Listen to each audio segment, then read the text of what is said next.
ito, dumating na rin yung floor cleaner ko. Shine Pro Floor Cleaner.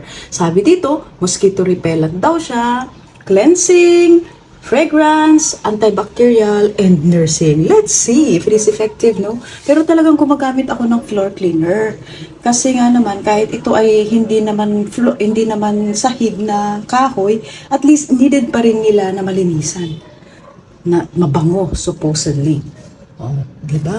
Ubus na kasi yung ginagamit ko. Ito naman, ibang brand ito. But I used another brand before. Let's see. Bibigyan ko kayo ng review after ko magamit.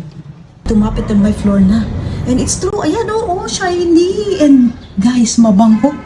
Mabango nga naman. Wow, effective. Siguro, ito na yung magiging bibilhin ko all the time. Aside from maganda yung lagayan niya, safety, ayan, tapos na ako. Maganda pa, parang reusable itong container niya. I love it.